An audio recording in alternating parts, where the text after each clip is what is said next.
Hi, MCC. I'm Greg Snyder, and I've been asked to give you a few thoughts on the topic of joy of giving. When Reverend Kathy asked me to do this a few days ago, lots of thoughts came to mind. Um, I do a lot of volunteer work. I contribute to lots of organizations. But as I thought about it more and more, two things came to mind, and I'd like to share those with you. These are the two that kind of floated to the top for me. One, when I first started to come to MCC, and eventually as I became a member, I remember being very impressed the first time I saw other people join. And when the pastor brought them into the church, she asked if they were willing to give their time, talents, and treasures to MCCDC. I find that very impressive for many reasons. One is that I was raised a Roman Catholic, and there was no real concept of membership in our church. You were just expected to go to the Roman Catholic church nearest your home, and you were expected to contribute.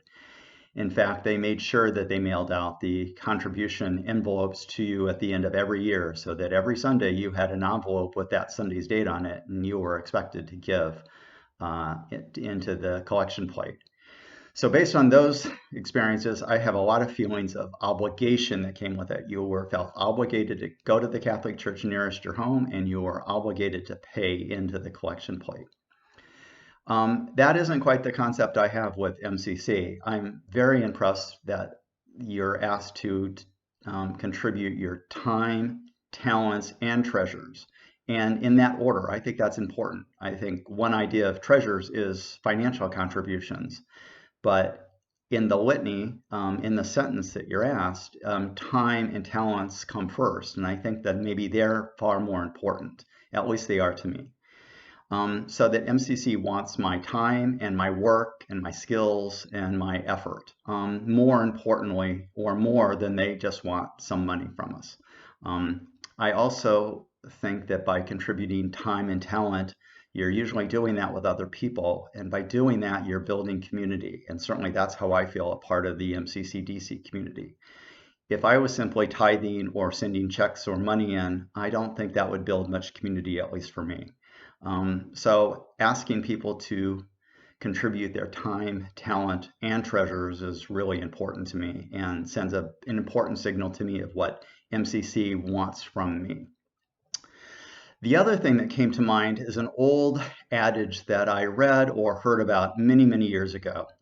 And I'm sure I will butcher the language a little bit, but it goes along the line something like, blessed are those who plant trees under whose shade they'll never sit. I'm very struck by that for several reasons. I worked in the environmental protection field for most of my career, so trees and the environment speak to me in a special way. But it also conveys a responsibility of paying it forward, that there will be future generations and many people who I will never know. I can't possibly know who they might be, but they might be able to benefit from what I do when I'm here on earth. There's a real connection to our church building for me with that saying. Reverend Candace used to tell a pretty long and very interesting story of how our church building came to be. And I can't do it justice that she can. But the short version is that the land where our church building sits used to be, I believe, 3 different plots of land. I'm not sure if any of them were for sale, but the members of the church and the board at one time, many years ago, wrote offers on all 3 parcels of land to buy them all. But they would only buy them if all 3 owners agreed to sell at the same time. That sounds like a pretty risky strategy, probably one that wasn't likely to be successful, but yet miraculously all 3 owners agreed to sell. So MCC bought the land and they went ahead and built the building.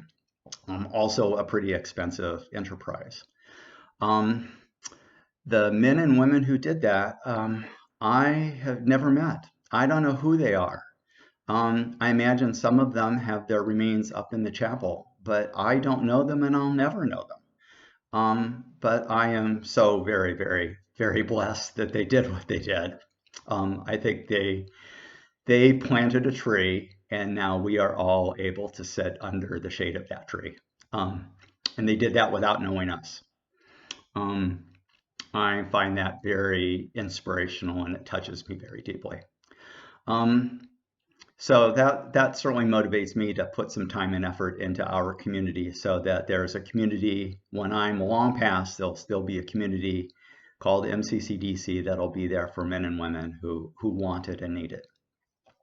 So those are my thoughts about the joy of giving. I hope you enjoyed my stories. I hope to see you all in person, face to face, live very soon. And until then, blessings to all of you. Bye now.